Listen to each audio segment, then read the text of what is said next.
You caught me drinking my Dr. Pepper. So I think I'm live. My Dr. Pepper cream soda. That's how exciting my life is, that I'm happy that I have that cream soda. So that's not what you're here for. You're here for Let's Go Live with Jack Kelly. And today we're going to keep going with the series about the future of work. So today, what I want to talk about is this. I want to talk about remote work. Now, most of I know most people are kind of going through this right now where you're trying to figure out, are you going to be a hybrid, maybe 2, 3 days a week? Are you going to be remote, meaning completely remote? Um, some companies are kind of forcing people to go back. Morgan Stanley, JP Morgan, Goldman Sachs, basically saying, hey, we want people to be in the office. You have others like Microsoft, Google, Apple, where, hey, we'll do a hybrid, 2 or 3 days in. Some companies are outliers and saying, hey, you could work from remote as long as you like. Spotify, Twitter, Zillow. So it runs the gamut. Now, what I want to kind of go over is two things. One is going to be a little bit unpopular opinion. The other is pretty popular. The popular one is remote work. I think most of us could say, hey, I prefer remote work. And I think this has been discussed so much lately that we get it. Working a year and a half or however long it's been successful. Companies have done phenomenally well. The stock market is just hitting new highs every day. The real estate market is booming. The economy is booming. Companies and businesses ranging from small mom and pop shops to big chains like McDonald's, they can't get enough workers. So it shows that over the last year and a half, remote work worked and was very successful. And I think for a lot of people, they were able to live their lives. They didn't have that long commute. They were able to reconnect with their loved ones, with their spouse, their partner, get to know their kids better, take care of sick relatives. So the remote work was like a godsend for many people. It was fantastic. Now, not everybody, because it's not easy. Working remotely for myself, sometimes it's infuriating when the computer doesn't work, the internet doesn't work. The dogs are barking in the background, the cat jumps on my laptop. I got to clean up the litter that reeks. So the lawnmower guys are outside. It's so noisy. So, but nothing's going to be perfect. What I want to go over though is this. For remote work, I would suggest for certain people, it makes sense. And I know you think that's crazy. I know you're like, no, we want to just be at home. I don't want to go to the office. I don't want to commute in. Now, trust me, I get that. I commuted to Manhattan, gosh, for like 20 years. I lived in Manhattan for a long time. I grew up in Brooklyn. I commuted from there, and it's terrible. I get it. It's awful. In fact, I would say, I'm losing track of time, about 5 years ago, I live in this town called Westfield. It's about 30 minutes from Manhattan, but 30 minutes without traffic, but there's never traffic.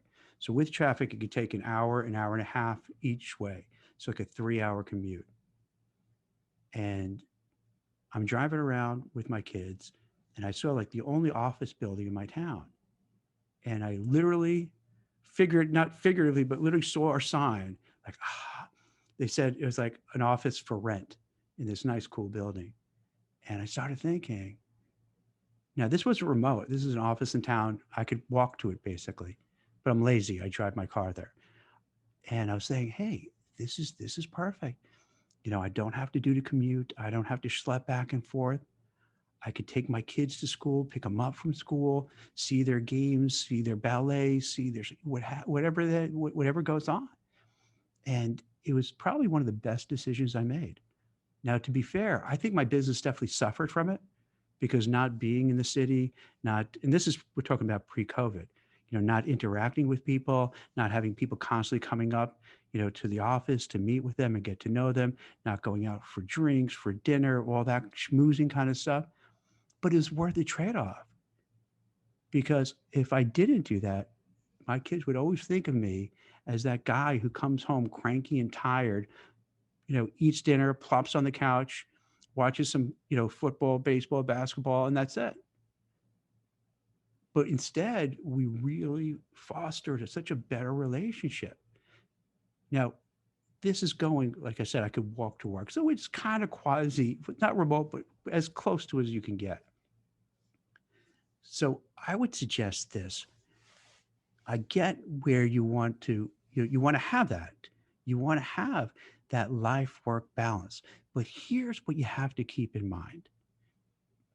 If you, let's say for young people in particular, let's say for my kids, I would suggest this. If you're starting out your career, it probably behooves you to go into the office. Now, you don't maybe have to do 5 days a week, but I would say at least three, maybe even four, maybe sometimes five, if they let you, depends on what the company does, if they allow you to kind of, it doesn't have to be like a one set, like you agree 3 days and it's only 3 days. And a lot of this is all new. So we don't know how it's going to turn out.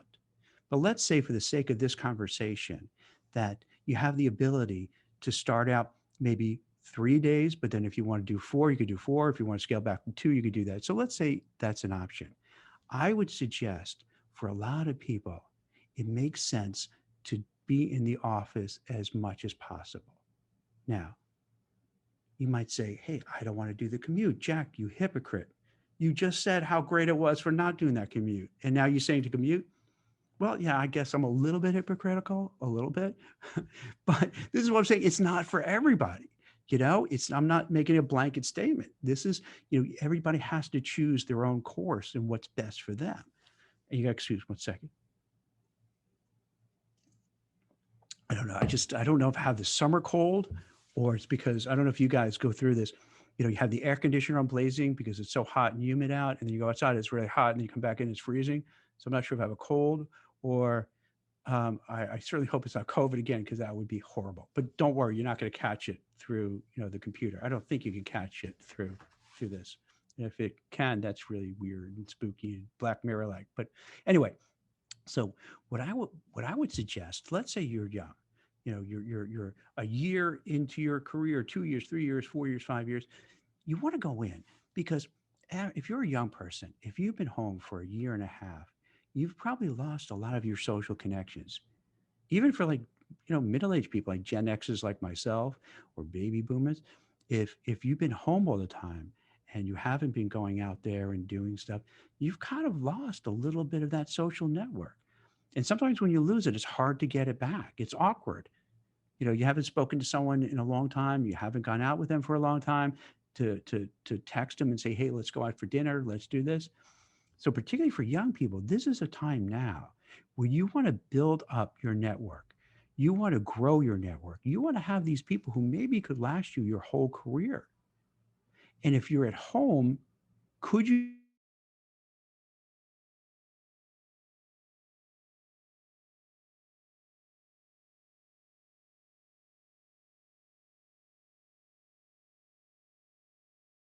do that? Yeah, maybe. But I think if you're using that as an example, so if you're young, early in your career, you want to be able to get in the office.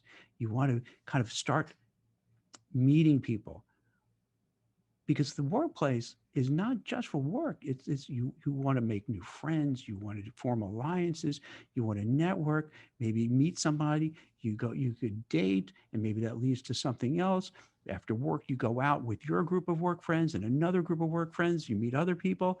So that's really critical from a social aspect. Yes, it's work, but also there's a big social element. And companies get it. Like, for instance, Google, they are doing with their campuses, they're making it amazing. They're making it so cool.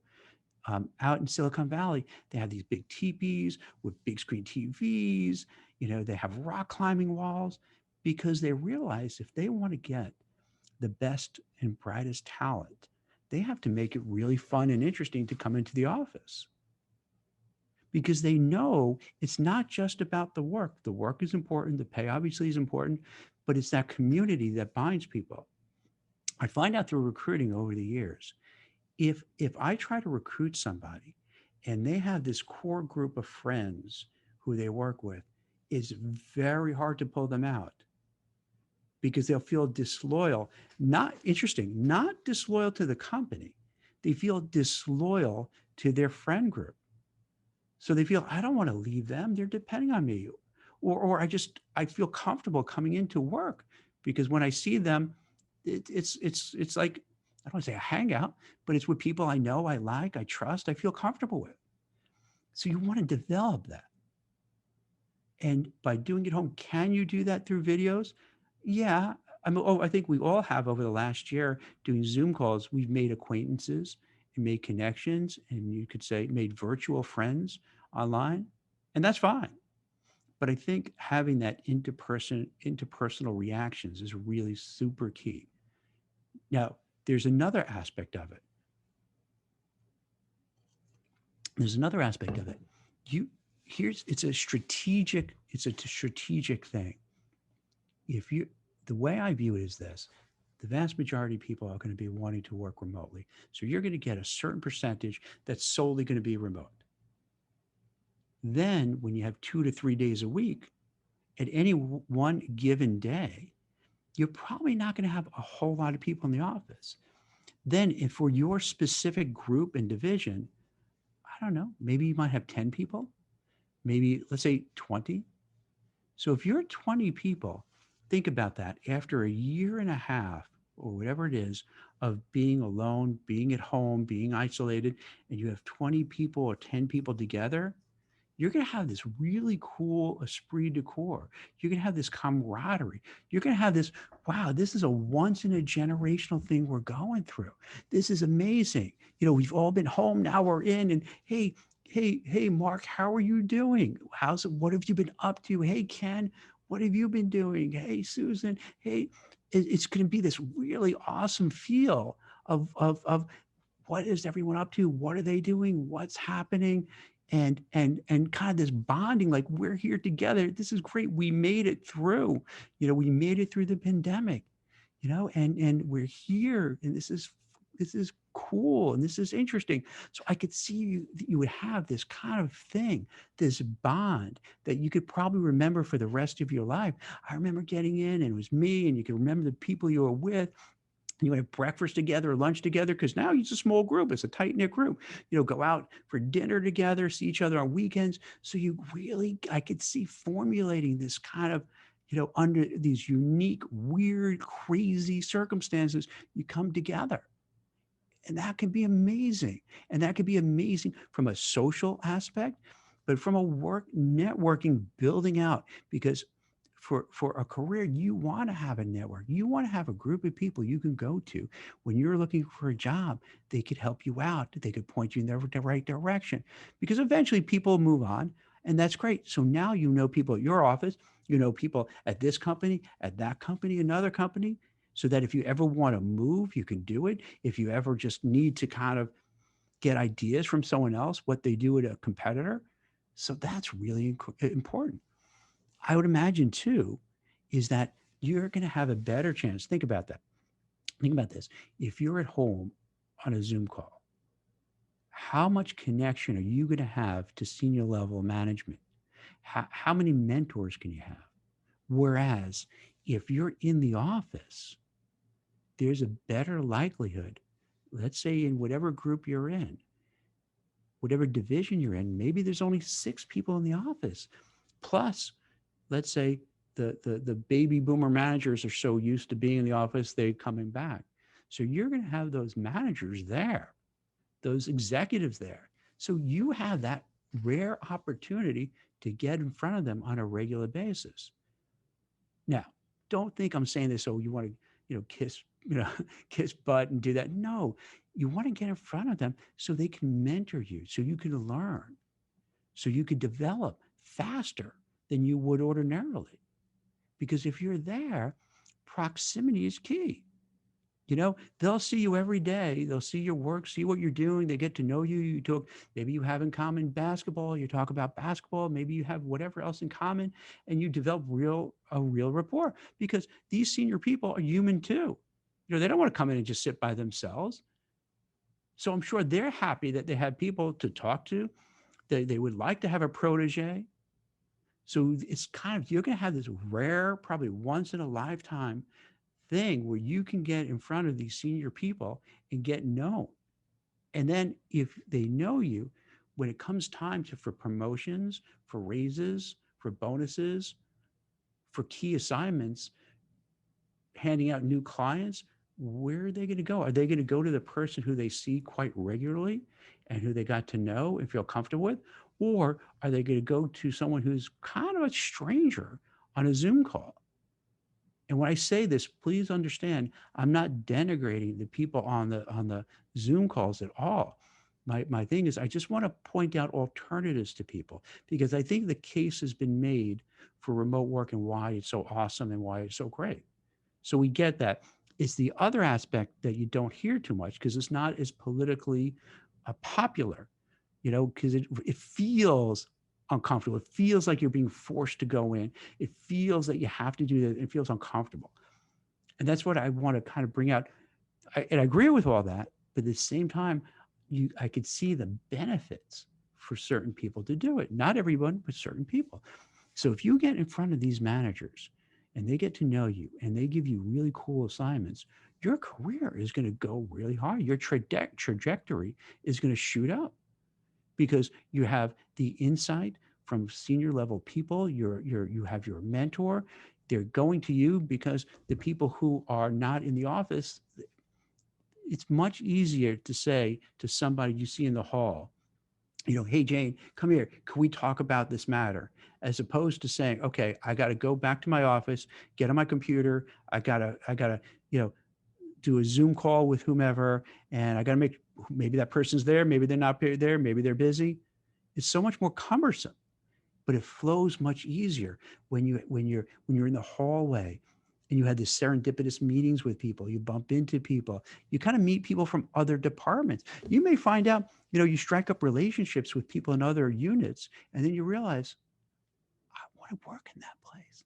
That area is so much better than my job. And once again, with less people, you can get noticed. You know, you could say to someone over there, hey, got to take you out for a cup of coffee. I really want to learn more about what you do. How can I kind of move into that space? That works better when you don't have a lot of people around and people like they're tribal. They want to get together. So I think most people will be open to do it. I don't think people are going to schlep into the office and then just isolate themselves. I think they're going to want to gravitate. So you can maybe find a way to pivot to another division that you really want to do.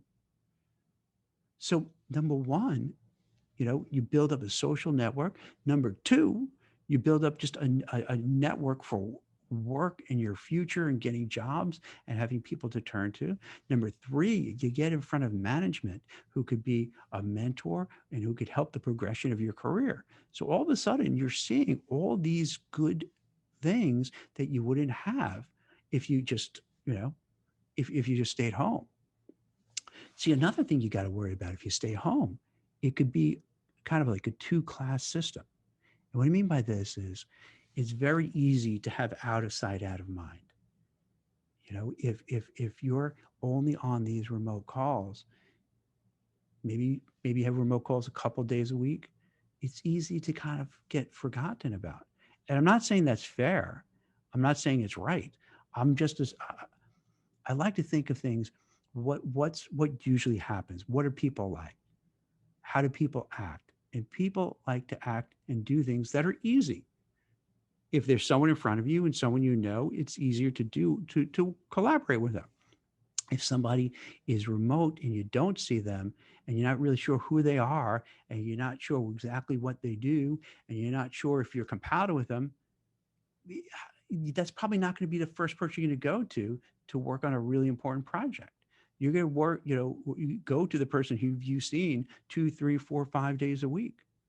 So I could easily see the emergence of almost two different classes. One is the in-office that have this small group that's bonding, that's forging relationships, forging alliances, working well with management. But then you have the others who are kind of doing their thing. And interesting, they could even be better. They could be smarter, better, more productive than the people in the office. But because management doesn't see them, they don't know what they're doing. They're not sure what they're doing, but they do know the people who are there. There was a recent survey um, where they talked about people working remotely, and it's interesting. Well, a couple of surveys, several definitely say, and I think everybody here could agree, that people have worked more hours, worked nights, worked weekends, were way more productive during the pandemic. And you weren't even receiving more money from it. Maybe partly it was because you wanted to save your job, as 80 million people in America filed for unemployment. Maybe it's because you had very little else to do, because you weren't going out to eat as much. There's no concerts, sporting events, and things of that nature. So you might as well work. I mean, I fell in that camp. There's not much to do. So I kind of worked a lot.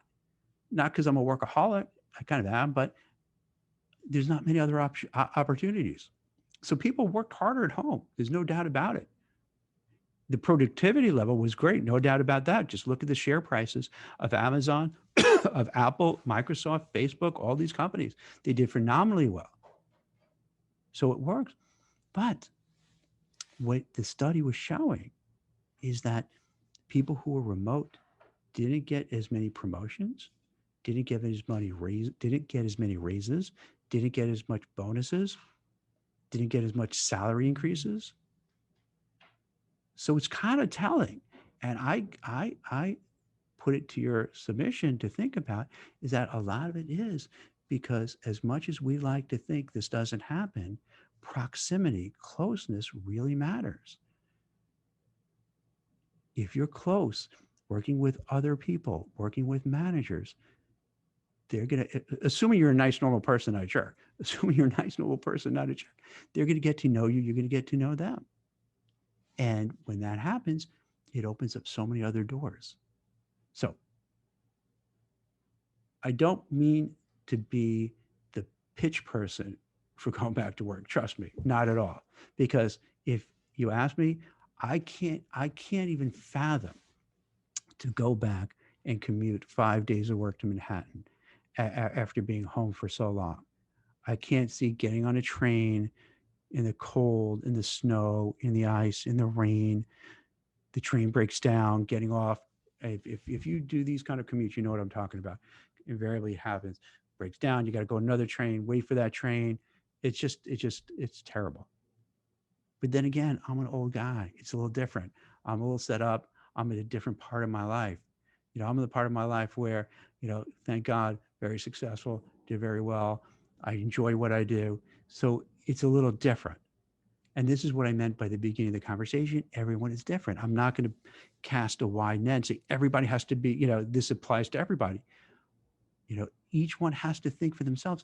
What can I do the best? Yes, you want to have that life work balance, but you also want to figure out, for my career, what is the best option?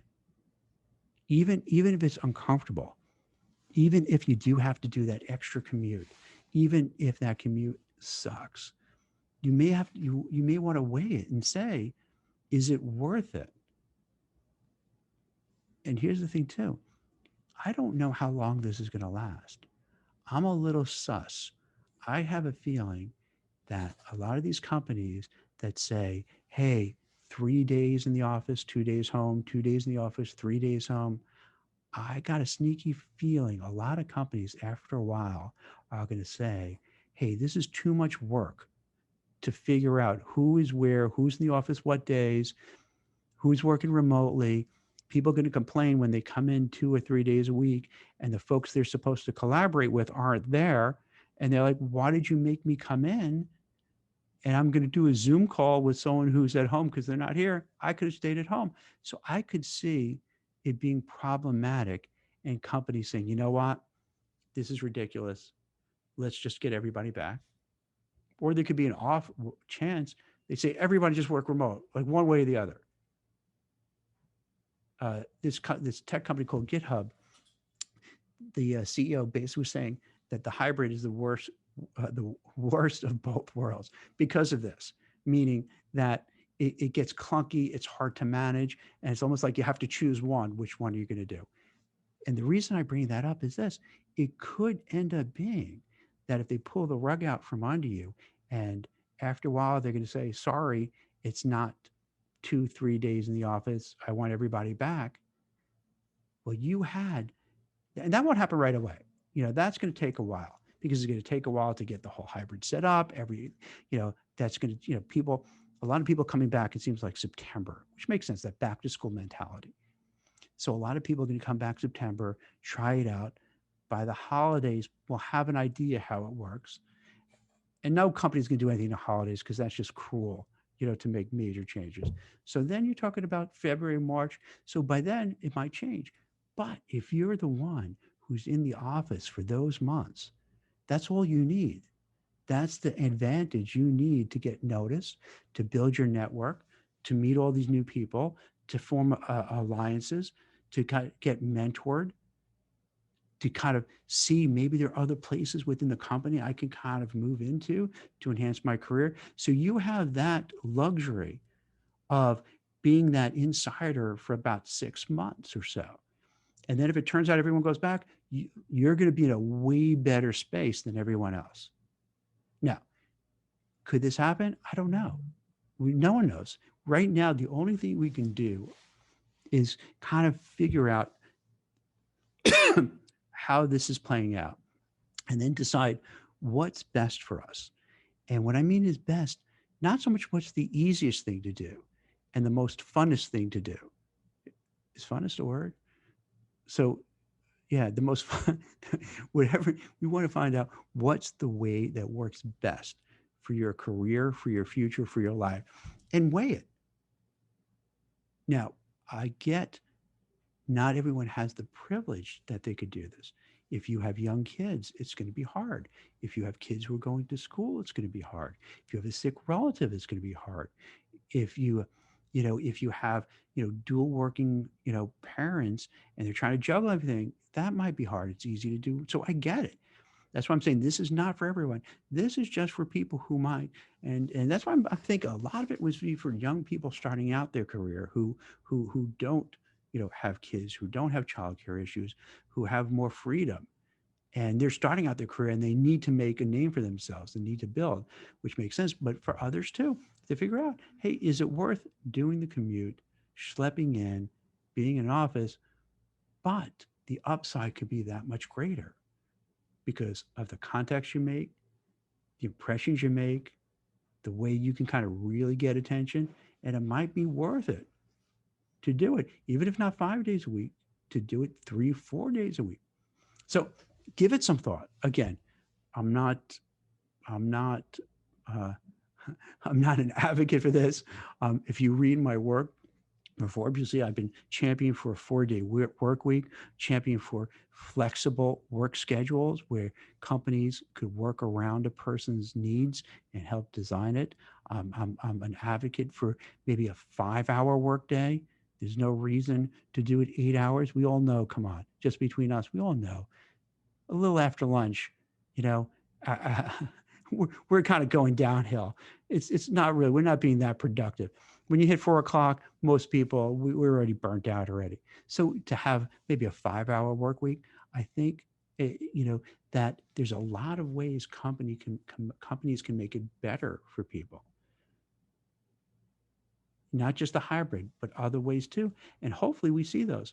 But for now, I'm looking at what, playing the hand we're dealt and how to play it the best way. So give it some thought. I don't expect anybody to get off this call and go, yeah, I can't wait to rush back in the office. Come on. No, I know no one's going to do that.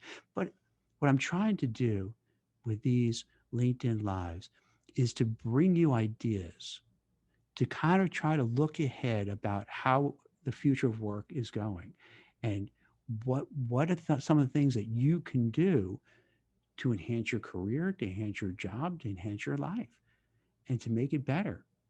And part of it is bringing out information. Whether you agree or disagree, that's okay. But I think by putting out ideas, it gets you thinking about it. It gets you thinking about Maybe you do speak to your boss about a 4-day work week. Maybe you speak about a 5-hour work day. Maybe you talk about flexible work hours. I think we're in this zone now. We're in this post-pandemic-ish period where things could happen. If you look back, look how wild things are. Remote work became a reality where 2 years ago, people would have mocked it and said, no, it's not going to happen. Right at the beginning stage of the pandemic, if I said to you the stock market is going to hit all-time highs and companies like Amazon, Apple, Microsoft are just doing gangbuster business, you'd be, how is that possible during a pandemic? But for some reason, I think we're heading in a world where things have changed. We have Jeff Bezos, Elon Musk, Richard Branson all going to the Mars and space. So if this is happening, for everyone watching now and who will watch on the replay, don't think of what was, think of the potential, think of what can be and how you can make yourself and position yourself that you could really take advantage of this whole new era that's being ushered in that I think is going to be really exciting. I think it's going to be amazing. I mean, I'll leave you with this. Think about it too. A lot of people, it's very fashionable to be down on the US, and we're not perfect. No place is, but if you want food, you don't even have to go to the supermarket. Instacart will bring it right to your house. You don't want to drive, you get an Uber. You want dinner, Grubhub, DoorDash, you name it. As I mentioned before, we have billionaires flying into space and trying to colonize Mars. I mean, this is a world that's changing and it's dynamic, and there are unlimited opportunities. And what I'm going to do is try to bring these things out to see how you can take advantage of it, how you can improve your life and move forward, enjoy it, and be the best you can be. So thank you for watching. Feel free, if there are any topics you want me to cover, let me know. You can hit me up on LinkedIn or Twitter. If you have any comments, feel free to put the comments on. I know a lot of LinkedIn's is back and forth, with the people. I find it easier to just, talk, because then I get easily distracted otherwise. I guess I'm too ADHD, so it's easier just to have the conversation. Then I could kind of answer your questions later. You could also hit me up privately if you want to ask, questions, but you don't want it out to the world. So this is Jack Kelly talking about the future of work. Thank you very much for watching and listening. I hope you learned some things. I hope you appreciate it, and I'll speak to you tomorrow. Bye-bye.